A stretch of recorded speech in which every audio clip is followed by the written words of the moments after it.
Вас приветствует мастерская каминов Овдена. Сегодня мы находимся в самом центре Москвы, в многоквартирном доме на 11 этаже. А что мы здесь сделали? А сделали мы здесь очередной камин на дровах. Чтобы это все сделать, пришлось пройти ряд согласований, спроектировать, проект утвердить его с управляющей компанией и воплотить это все в реальность. Сегодня мы заканчиваем работы, дальше у нас будет сдача, и сдача будет происходить не просто заказчику, а инженеру управляющей компании.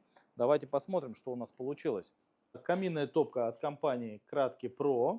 Напомню, 10 лет гарантии на нее идет при монтаже именно в нашей мастерской. Короб из кальциум-силиката, суперизол в простонародье. Слева-справа будут витражей стоять, ну, какие-то шкафы с полками. Установили мы систему Шидель-Перметр. Предусмотрено, если мы с вами посмотрим, подключение через тройник с конденсатосборником. Почему? Дело в том, что дымоход уже вот от этой отметки поднимается еще на 6,5 метров, и он находится в холодной зоне. Это может привести к тому, что в дымоходе будет образовываться конденсат. Так вот, чтобы конденсат не попадал в топку и не разрушал ее, устройство дымохода сделано через тройник с конденсатосборником. Доступ к этому тройнику будет осуществлен через ревизионный лючок. То есть пока ребята еще производят эти работы, но происходит это вот так. То есть мы можем с вами полностью убрать лючок. Это более удобно, нежели просто открывная дверца. Для чего? Чтобы у нас был доступ для ревизии, для обслуживания всего этого. Вот. И также здесь будет устанавливаться еще дополнительная изоляция, чтобы лючок не прогревался. Отличительная особенность данного камина это что? Это вот такое вот стекло с такой вот шелкографией. То есть мы не видим внутренности и рамку двери, уплотнительные шнуры. Дальше дымосборник и вот этот патрубок, он чугунный. Его удобство в том, что он поворотный, как башня у танка, и дает нам возможность где-то подыграть ось дымохода, как в этом случае. Дело в том, что мы были ограничены дизайн-проектом, что камин должен четко по центру быть и не выдаваться глубоко в комнату, и отверстием в перекрытии. Вот. За счет того, что патрубок поворотный, мы можем крутить-вертеть его в различных плоскостях, как нам это удобно.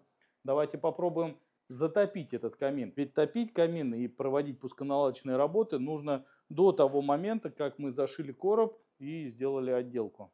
Заслонка нижняя открыта, шиберная заслонка открыта, дверка открыта.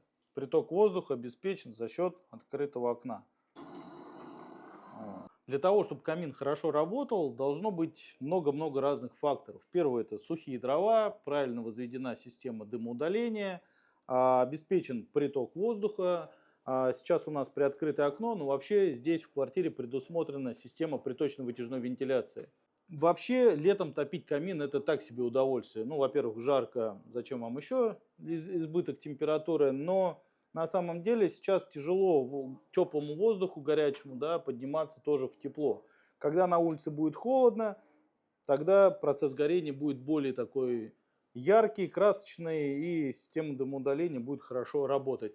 Вначале может камин поддымливать, дым может засекать.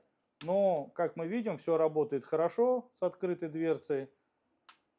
Напоминаю, дверцу мы плотно сразу не закрываем. Почему? Потому что стекло должно нагреться. Если мы стекло закроем сразу, из-за перепада температур, на нем может появиться конденсат. И все, что у нас пока частицы, которые не сгорели, они могут налипнуть. Вся сажа налипнет на стекло, и стекло будет грязным. Ну вот, стеклышко нагрелось. Закрыли. Все у нас хорошо работает. Дым уходит туда, куда надо, в помещение не поступает.